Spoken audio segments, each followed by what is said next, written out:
400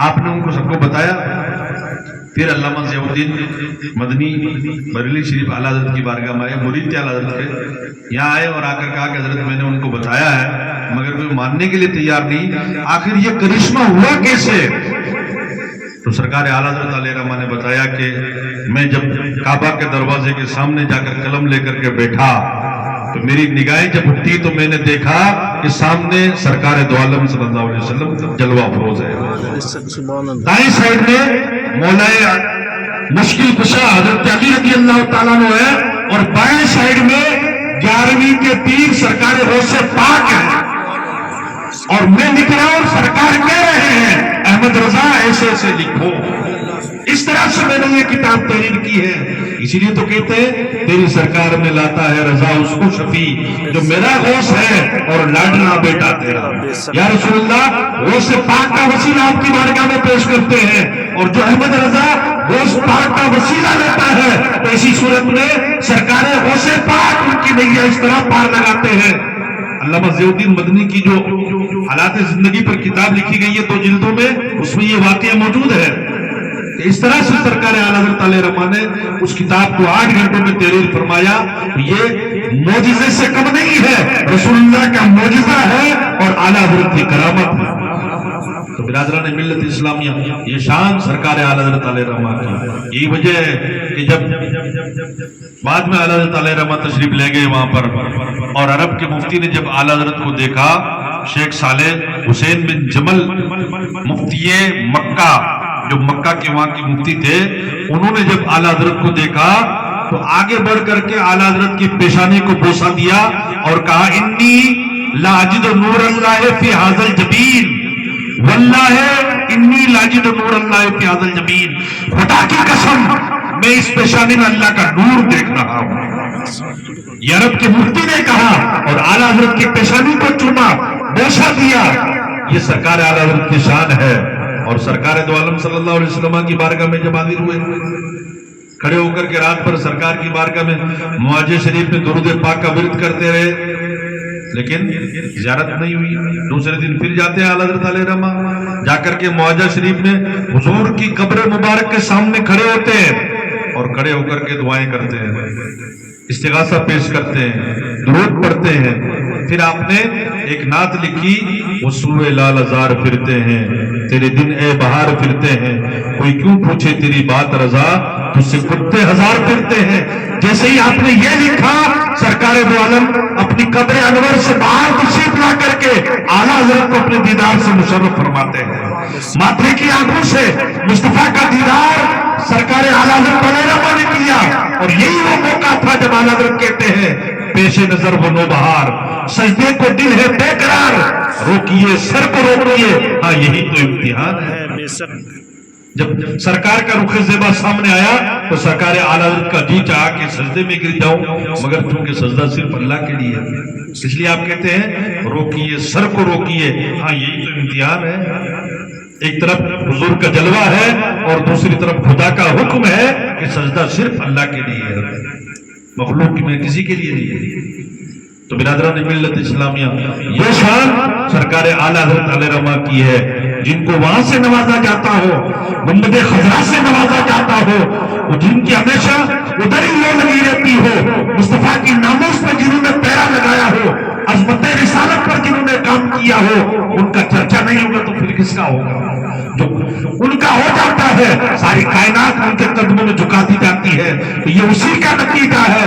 اعلیٰ حضرت نے اور کسی سے لو لگائی نہیں، اعلیٰ حضرت نے صرف اور صرف مصطفیٰ کی مدح سرائی کی ہے، حضور کی ثنا بیان کی ہے، اور سرکار دو عالم صلی اللہ علیہ وسلم کی مدحت میں ہمیشہ لگے رہے. حضور کی بڑائی آپ نے بیان کی ہے. اور جو لوگ حضور کی تنقید کرتے تھے، اعلیٰ حضرت علیہ رحمہ ان کی خبر لیتے تھے، اسی لیے ان لوگوں کو اعلیٰ حضرت اچھے نہیں لگتے، ان کی خبر لیتے تھے، سخت الفاظ میں ان کی خبر لیتے تھے. اور اس کی وجہ یہ تھی کہ وہ سب سے زیادہ حضور سے محبت کرتے تھے اور اس محبت میں ہی ایسا کرتے تھے. علامہ سید نعیم الدین مراد آبادی علیہ رحمہ نے ایک بار اعلیٰ سے کہا، آپ کے شاگرد بھی ہیں اور آپ کے خلیفہ بھی ہیں اور زبردست عالم دین بھی تھے علامہ سید نعیم الدین مراد آبادی، اور مفسر بھی تھے اور بہترین سیاست دان بھی تھے۔ اعلیٰ حضرت علیہ رحمہ سے انہوں نے ایک بار کہا، حضرت آپ اگر لہجہ تھوڑا سا نرم رکھ لیں، اپنی کتابوں میں آپ تھوڑا سا انداز نرم رکھ لیں تو لوگ آپ کی کتابیں پڑھیں اور ہو سکتا ہے کہ ان کو ہدایت مل جائے، نہیں تو اس سخت لہجے کی بنیاد پر اور اس رویے کی بنیاد پر لوگ آپ کو گالیاں دیتے ہیں۔ اعلیٰ حضرت علیہ رحمہ نے کہا کہ اسی لیے تو میں یہ سخت لہجہ رکھتا ہوں کہ جب تک وہ مجھے گالیاں دیں گے حضور کی شان میں تو گستاخی نہیں کریں گے، اتنے ٹائم تک حضور کی شان میں تو گستاخی نہیں ہوگی، ورنہ یہ لوگ حضور کی شان میں گستاخی کرتے ہیں، حضور کی شان میں بکواس کرتے ہیں، اور مجھے یہ پسند نہیں۔ مجھے یہ پسند ہے کہ وہ مجھے برا کہتے رہے مگر حضور کو برا نہ کہے، سرکار کو کوئی برا نہ کہے، اس لیے کہ اللہ کی شرط بقدم شان ہے یہ، انسان نہیں انسان، وہ انسان ہے یہ۔ قرآن تو ایمان بتاتا ہے انہیں، اور ایمان یہ کہتا ہے میری جان ہے، وہ سب سے اعلیٰ اولا ہے، لہذا ان کو کوئی برا نہ کہے، ان پر کوئی انگلی نہ اٹھائے، یہ اعلیٰ حضرت کا منشا تھا۔ تو برادران ملت اسلامیہ، سرکار اعلیٰ حضرت علیہ رحمہ اپنے آپ میں بہت ہی عظیم الشان عبقریت کے مالک تھے۔ اللہ نے بے پناہ خوبیوں سے سرفراز فرمایا، آپ کے اندر بے پناہ کمالات اور خوبیاں تھی، حد درجہ آپ شریعت کی پابندی اور پاسداری کرنے والے تھے، بلا کا حافظہ اللہ نے آپ کو عطا فرمایا، نمازوں کی پابندی اتنی زبردست جس کی کوئی مثال نہیں۔ آپ کے ایک بار زخم تھا انگوٹھے میں، اور جو طبیب تھا آپ کا ڈاکٹر تھا، ماہر تھا، حاذق تھا، تجربہ کار بھی تھا اور دیندار بھی تھا۔ اس نے کہا حضرت اگر آپ اس زخم کو جلدی صحیح کرنا چاہتے ہیں تو آپ کو حرکت نہیں کرنی، ہلنا نہیں، اور اگر ہلتے رہیں گے تو یہ آپ کا انگوٹھا دیر سے صحیح ہوگا۔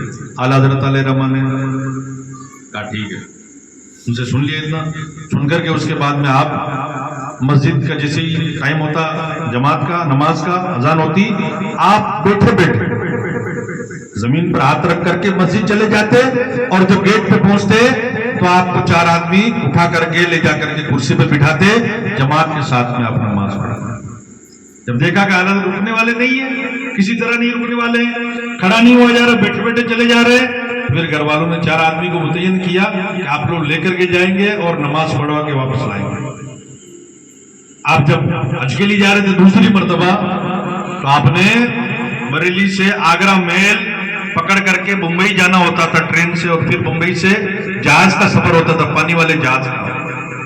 تو بریلی سے جو ٹرین چلتی تھی وہ آگرہ فجر کے ٹائم میں پہنچتی تھی، اور پھر آگے واپس جو تیار رہتی تھی گاڑی ممبئی کے لیے، وہ بھی اسی ٹائم روانہ ہو جاتی فجر کے ٹائم میں۔ تو پہلی بار اعلیٰ حضرت جب گئے تو اسی حساب سے گئے، دوسری بار میں اعلیٰ حضرت علیہ رحمہ نے ایک ترکیب بنائی اور کہا کہ ایسا ہے کہ یہ ڈبہ جو ہم بریلی سے پکڑے، یہ ڈبہ ہمارے بمبئی تک جانا چاہیے۔ تو اسٹیشن ماسٹر نے کہا کہ اس میں تو پھر آپ کو ڈبہ بک کرنا پڑے گا، پورا ڈبہ بک کرنا پڑے گا آپ کو، پورے ڈبے کے جو جتنی سیٹیں ہوتی ہے ریزرویشن کی، تمام سیٹوں کا آپ کو کرایہ دینا پڑے گا۔ اعلیٰ حضرت علیہ رحمہ نے کہا کہ مجھے منظور ہے۔ کس لیے؟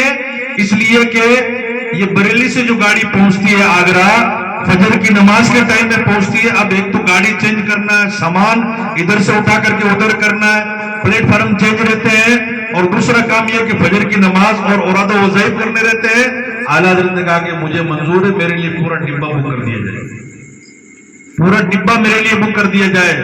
اس دور میں بتاتے ہیں کہ تقریباً 35 روپے اعلیٰ حضرت نے اپنی جیب خاص سے، صرف جبکہ آنوں میں کرایہ تھا، پیسوں میں آنوں میں کرایہ تھا ایک آدمی کا، پیسوں کے حساب سے ایک آدمی کا کرایہ تھا ممبئی تک کا، مگر اعلیٰ حضرت نے 35 روپے میں پورا ڈبہ بک کیا۔ کس لیے؟ تاکہ میری نماز فجر آسانی سے، کیونکہ وہ سامان ادھر ادھر کرنے کا سلسلہ ہی نہیں رہے گا، سسٹم نہیں رہے گا، میں آرام سے نماز پڑھ کر کے اوراد و وظائف کر لوں گا، جماعت سے فجر کی نماز پڑھ لوں گا، اسٹیشن پہ جماعت کر لیں گے، اور سامان اسی ڈبے میں رکھا رہے گا، اور اسی ڈبے کو اس بمبئی والی گاڑی کے ساتھ میں جوڑ دیا جائے گا۔ تو اعلیٰ حضرت علیہ رحمٰ نے یہ خرچہ دیا اور بمبئی پہنچ کر کے گھر پہ لیٹر لکھا. تو لکھا آپ نے کہ خیریت سے پہنچ گیا الحمدللہ آپ کی دعا سے. اور آپ لکھتے ہیں 35 روپے جو ڈبے کے دیے وہ آگرہ میں وصول ہو گئے. کیا لکھا؟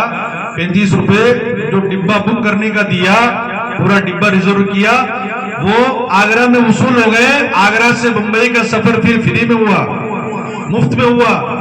آپ لکھتے ہیں کہ میں نے نماز بھی جماعت سے پڑھی اور اوراد و وظائف بھی کر لیے, اس کے بعد کا سفر مفت میں اور فری میں ہوا. اس سے آپ اندازہ لگا سکتے ہیں شریعت کی پاسداری اور شریعت کی حفاظت کس قدر تھی ان کے اندر. دین پر چلنا, نمازوں کی پابندی کرنا. سرکار اعلیٰ حضرت علیہ رحمٰ گاڑیاں چھوڑ دیتے تھے. ایک بار اسٹیشن پہ آپ نے جماعت شروع کر دی, مغرب کا ٹائم تھا, ٹرین کا ٹائم ہو گیا, ٹرین سٹی بجا رہی ہے. آپ اور آپ کے ساتھ میں جتنے بھی آپ کے رفقائے سفر تھے سارے کے سارے سب بنا کے کھڑے ہو گئے. اب ٹرین ادھر سے سٹی بجا رہی ہے, ٹائم ہو گیا, جھنڈی دکھ گئی, سگنل ہو گیا, ڈرائیور کوشش کر رہا مگر ٹرین آگے نہیں بڑھ رہی. کہتے ہیں کہ انجن میں خرابی آ گئی. گارڈ پیچھے سے آتا ہے, چیک کرتے ہیں, اسٹیشن ماسٹر آتا ہے, سارے چیک کرتے ہیں مگر ٹرین چلنے کا نام نہیں لے رہی. اور ادھر اعلیٰ حضرت اپنی جماعت کے ساتھ مغرب کی جماعت کرتے ہیں, پھر سنت پڑھتے ہیں, نفل پڑھتے ہیں, دعا کرتے ہیں. تسلی سے جب فارغ ہو کر کے آپ اندر جا کر کے بیٹھتے ہیں اور اب اس کے بعد میں جب ٹرین کو چلایا جاتا ہے تو ٹرین چل جاتی ہے. تو یہ بات کھل کر کے سامنے آتی ہے اور اسٹیشن ماسٹر اس بات کا اعتراف کرتا ہے کہ یہ ٹرین جو ابھی تک رکی ہوئی تھی سسٹم میں خرابی کی وجہ سے نہیں بلکہ اس بابا کی وجہ سے تھی جو بابا اللہ کی بندگی اور عبادت میں لگا ہوا تھا. ان کی نماز کے لیے رکی ہوئی تھی اور جیسے ان کی نماز پوری ہوئی اندر جا کر کے بیٹھے ٹرین چل جاتی ہے. یہ شان سرکار اعلیٰ حضرت علیہ رحمٰ. محدث صورتی علیہ رحمٰ جو اعلیٰ حضرت کے دوست تھے, جن کے پاس برابر آپ کا آنا جانا رہتا تھا. محدث صورتی کے پاس میں ایک کتاب تھی, کتاب کا ایک ہی نسخہ تھا. اعلیٰ حضرت علیہ رحمٰ نے ان سے مانگی تو انہوں نے کہا کہ یہ کتاب میرے پاس ایک ہی ہے, ایسا کریں آپ پڑھ کر کے مجھے واپس بھجوا دینا. یہ کتاب ایک ہی ہے اس لیے پڑھ کر کے آپ واپس بھیج دینا. تو سفر میں تھے, اعلیٰ حضرت نے ان سے لے کر کے جو ہے پڑھنا شروع کیا. پڑھتے پڑھتے پوری کتاب پڑھ لی. پوری کتاب پڑھ کر کے آپ نے ان کو دے دی. کہا آپ لے جانے والے تھے اس کو؟ کہا میں لے جا کے کیا کروں گا, میں نے اس کو پورا پڑھ لیا اور الحمدللہ یہ پوری کتاب مجھے منوان یاد ہو گئی. شروع سے لے کر کے آخر تک پوری کتاب کہیں سے بھی پوچھو مجھے پوری کتاب یاد ہو گئی. یہ حافظہ تھا اعلیٰ حضرت کا, اس لیے ان کو اعلیٰ حضرت کہا جاتا ہے. ایک کسی سوال کرنے والے نے آپ کے پاس میں لیٹر بھیجا, اس میں لکھ دیا حضرت مولانا حافظ و قاری احمد رضا. اس میں لیٹر میں حافظ بھی لکھ دیا ساتھ میں. اعلیٰ حضرت علیہ رحمٰ اس وقت حافظ تھے نہیں. اعلیٰ حضرت نے کہا کہ اس نے مجھے حافظ لکھ دیا ہے, میں حافظ ہوں نہیں. اب اس کی بات تو غلط ہو جائے گی. مجھے حافظ لکھا ہے اور میں حافظ ہوں نہیں, اس حساب سے تو بات اس کی بات سامنے والے کی بات غلط ہو جائے گی, اس کا یہ لفظ غلط ہو جائے گا. اس نے مجھے حافظ لکھا, میں حافظ ہوں ہی نہیں. آپ نے کہا اب اس کی بات صحیح ہونی چاہیے. اس نے لکھ دیا ہے, اس کی بات صحیح ہونی چاہیے. رمضان شریف کا مہینہ آیا, آپ عشاء کی اذان سے لے کر کے جماعت تک قرآن مجید کا لے کر کے پارا بیٹھتے اور ایک پارا دیکھتے اور دیکھ کر کے اسی کو آپ تراویح میں سناتے. اس طرح 30 رمضان تک سرکار اعلیٰ حضرت علیہ رحمٰ نے قرآن کے 30 پارے تراویح میں سنا کر کے حافظ قرآن بن گئے. جو 3 سال میں حافظ قرآن بنتے ہیں وہ حضرت بنتے ہیں. ہمارے حافظ صاحب, امام صاحب حافظ ہیں. کوئی 2 سال میں بنتا بچہ حافظ, کوئی 3 سال میں, کوئی 4 سال کا ٹائم لیتا ہے. تو جو 4 سال میں 3 سال میں حافظ بنتا ہے وہ حضرت ہوتا ہی نہیں ہوتا ہے. اور جو 1 مہینے میں حافظ قرآن بنتا ہے وہ اعلیٰ حضرت ہوا کرتے ہیں. اعلیٰ حضرت کا مطلب بڑے حضرت, وہ بڑے حضرت. اعلیٰ کا معنی بڑا ہوتا ہو تو بڑے حضرت ہے, کیونکہ 3-4 سال میں حافظ کرنے والا حضرت بن جاتا ہے تو جو مہینے بھر میں حافظ بنے گا وہ بڑا حضرت تو ضرور ہوگا ہی. اس لیے دنیا ان کو اعلیٰ حضرت کہتی ہے. اس لیے برادران ملت اسلامیہ اعلیٰ حضرت علیہ رحمٰ کو اللہ رب العزت نے بے پناہ کمالات اور خوبیوں سے سرفراز فرمایا، اور آپ کی ذات تمام مسلمانوں کے لیے اللہ کی بہت بڑی نعمت ہے۔ آپ کی ذات کے بہت سارے گوشے ہیں، اب اس کم وقت میں بیان نہیں کیے جا سکتے۔ جو باتیں میرے دماغ میں آتی گئی میں نے آپ کے سامنے رکھ دی ہے۔ اللہ تعالیٰ ہم سب کو اعلیٰ حضرت علیہ رحمہ کا سچا پکا عاشق بنائے، بزرگوں کا دیوانہ بنا کر کے رکھے، بزرگوں کی نسبت اور بزرگوں کی عقیدت اپنے دل میں رکھنے والا بنائے، اور اللہ تعالیٰ ہم سب کا خاتمہ ایمان پر فرمائے۔ جن جوانوں نے، جن بزرگوں نے، جن بچوں نے اس مجلس کو سجانے میں جس طرح سے بھی دامِ دل میں قدم سخن نے جس طرح حصہ لیا، اللہ ان کے حصوں کو اپنی بارگاہ میں قبول فرمائے اور ہماری اس حاضری کو اپنی بارگاہ میں قبول فرمائے۔ استغفر اللہ ربی من کل ذنب واتوب الیہ۔ السلام علیکم ورحمۃ اللہ۔